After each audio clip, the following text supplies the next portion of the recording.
Ahora vamos a pasar a la tercera charla, para lo cual tenemos dos invitados de Chile que nos van a contar cuál fue su experiencia y cómo fue la evolución del COVID en Chile, cosa que a nosotros que todavía no hemos visto tanto quizás, y menos en niños, nos va a parecer sumamente valioso. Entonces, en primer lugar, el doctor Pablo Bravo, que es médico intensivista pediátrico, que es actualmente el presidente de la SLACIP, nos va a dar una introducción epidemiológica sobre lo que fue pasando en Chile. Y en segundo lugar, el doctor Pietro Petroboni Fuster, que también es médico intensivista, que es jefe de la UCIP pediátrica del Hospital Regional de Antofagasta en Chile, y es socio activo de la SOCHIPE, de la SLAPSIS, y trabaja en la red.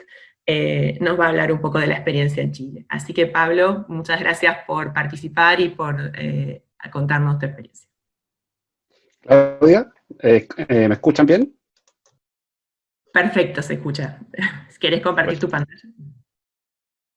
Ahí está compartiendo. ¿Se ve ahí? Perfecto.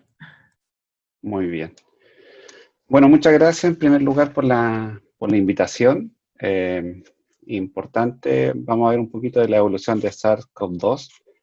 La diferencia fundamental entre Pietro en Antofagasta y yo estoy en el Hospital San Juan de Dios, que está acá, que es un hospital de adultos, donde el servicio de pediatría es bastante pequeño comparativamente con el resto, y a nuestra UCI pediátrica, que tiene habitualmente 6 cupos de UCI, 4 intermedios, como se ve acá. El hospital, dado la situación de pandemia que fue declarada por la OMS, empezó un rápido planificación a nivel hospitalario. Pero además, nosotros nos fuimos educando a través de distintos webinars, probablemente ustedes también, congresos, papers, nos fuimos saturados de muchos papers y iniciamos una serie de protocolos, medidas, siempre pensando en niños, a pesar de que estábamos en un hospital eh, general de adultos, pero siempre fuimos pensando en niños. Y esto un poco es la curva que mostró en Chile desde marzo, abril, mayo y junio, hasta un pic que se produce en el mes de junio, donde llegamos hasta 36.000 casos día. Obviamente en este contexto, nuestra rama de cuidado intensivo estableció una encuesta vía WhatsApp que se logró incorporar a la mayoría de las UCIs y UTIs del país, lo cual se traspasa por Christian Choi, que es presidente actual, Adriana Dietes, que es su vicepresidenta, y Adriana Wegner, que participa en la red, en Netwood, la red, en un informe diario de cuál es la situación pediátrica de nuestras unidades críticas a nivel nacional. Y esto tuvo un impacto desde varios puntos de vista, fundamentalmente conocer la realidad pediátrica a nivel nacional, cómo establecer una gran conexión entre los intensivistas y gente que trabaja en intensivo. Y creo que ese ha sido lo más destacado que hemos podido lograr.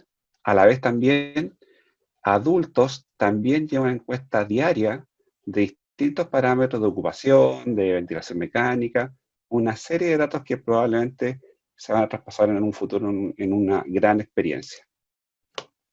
¿Cuál fue la planificación de nuestro hospital? Que es un hospital de adultos.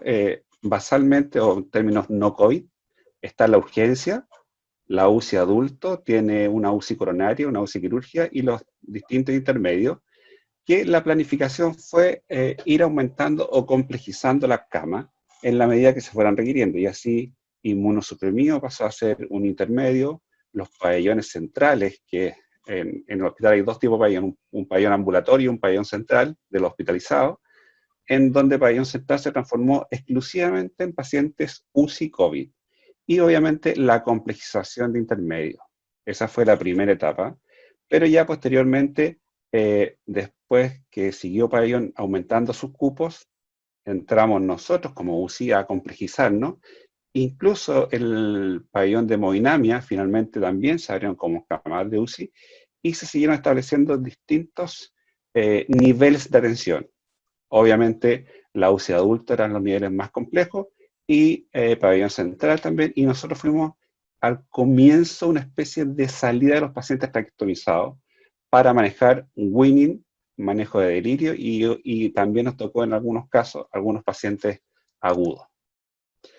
Nuestra UCI, como ya se nos mencioné, de 6 cupos de UCI y 4 intermedios, se transformó exclusivamente en 12 cupos de UCI adultos, lo cual obviamente representó para nosotros un gran desafío, y es así como cambiar la manera de pensar, tanto para el personal médico, personal de enfermería, los técnicos paramédicos, los TENS, o las personas que trabajan en la unidad, significó una gran carga emocional inicialmente, tanto por el miedo a lo desconocido, como el enfrentarse o el riesgo de contagio, que fue un tema permanente dentro de la unidad, el tratar de contener a la gente con los riesgos.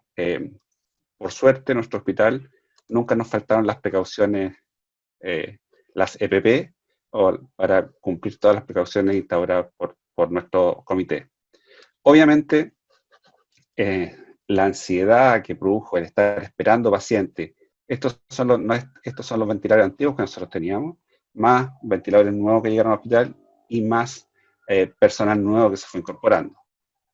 Y así como en el camino fuimos adquiriendo algunas cosas que creo que nos fueron bastante útiles, es que el grupo de kinesiólogos estableció, cuando llegaba un paciente, ellos medían o estimaban la talla a través de una medición con el brazo en 90 grados, entre la escotadura y el dedo medio del brazo, y eso lo multiplicaban por 2 y establecían más o menos cuál es la talla.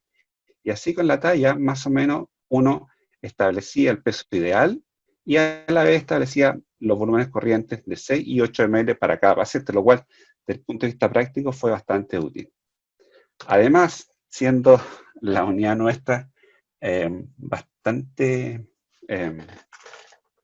podríamos decirlo, bastante detallista, en la medida que se recibieron los primeros pacientes, se estableció una hoja de ayuda de adultos para manejar a los pacientes con COVID, básicamente los tips que se les di básicamente en cuanto a alimentación, en cuanto al punto de vista endocrinológico, del punto de vista respiratorio, del punto de vista hemodinámico. Claramente nosotros tenemos distintos pacientes, distintos grupos de edades, por lo tanto desconocíamos un poco cuál era lo que manejaban ellos y cuáles eran las metas que se planteaban. Por lo tanto, también desde el punto de vista infectológico, cómo hacían el estudio de los cuadros infecciosos, de la fiebre, ellos claramente, por poner un ejemplo, ellos, si un paciente tenía fiebre, ellos se daban 6 horas para ver si había algún quiebre clínico antes de iniciar antibióticos y cultivar.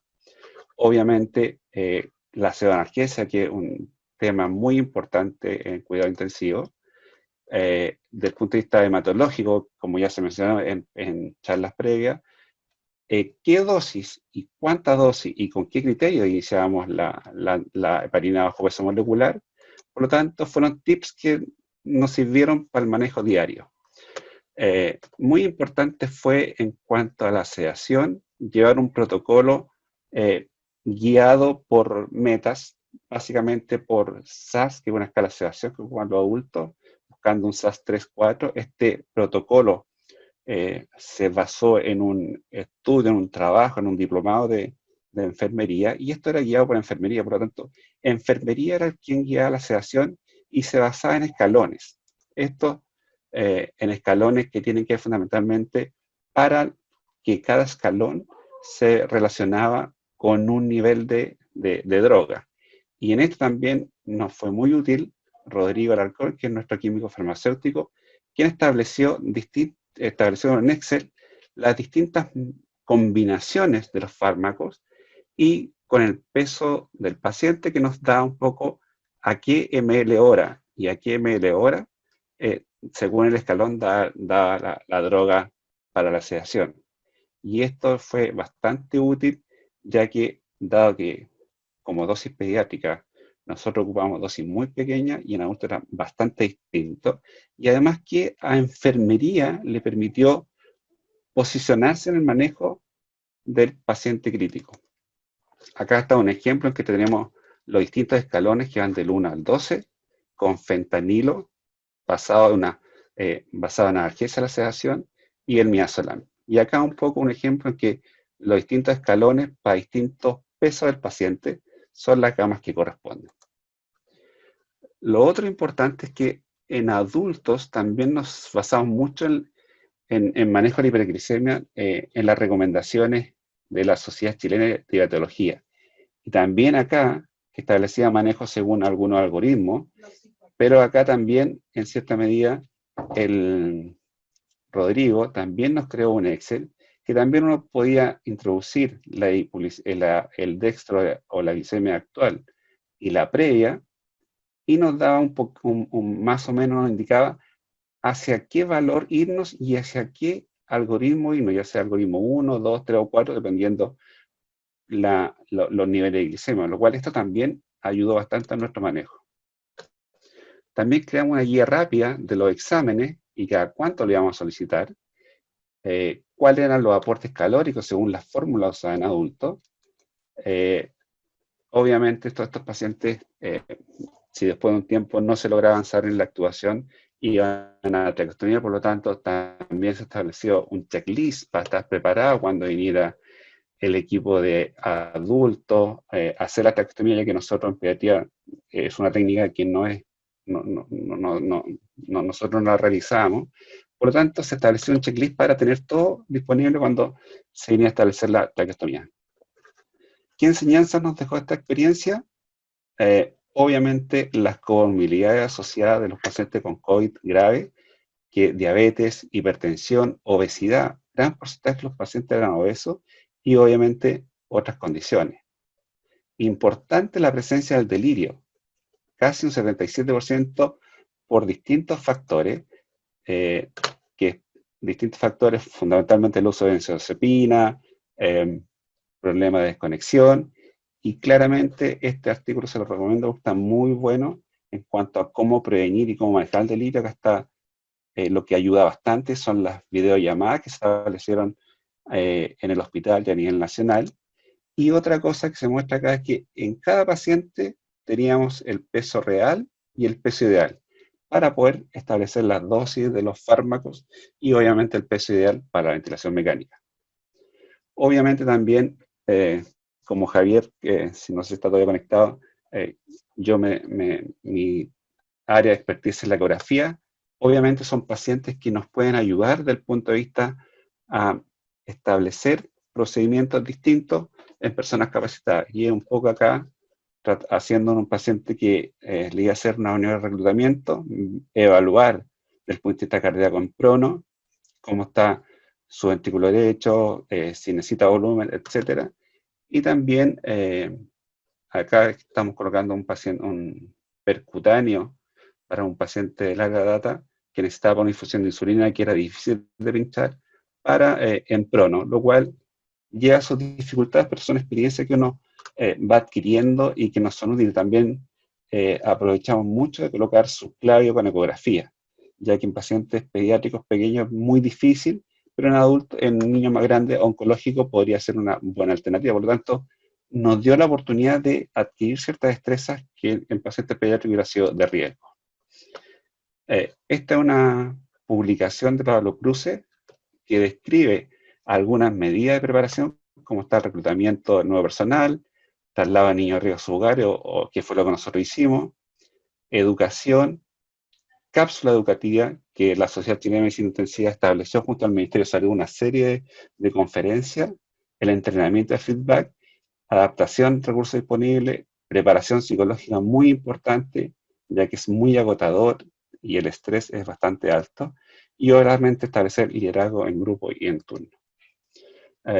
Y esta foto me parece que es bastante ejemplificadora, donde estamos todos al cuidado en equipo de los pacientes, parte de nuestro equipo, y muchas gracias por la oportunidad de contar esta experiencia. Y si es cierto, no fue tan de cómo se comportó, pero son cosas que si alguien las necesita, feliz de poder ayudar.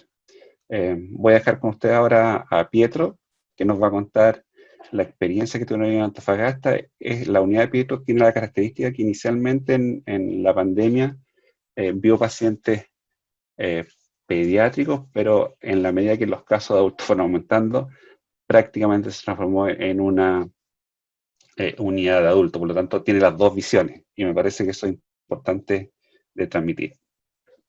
Muchas gracias, Pablo.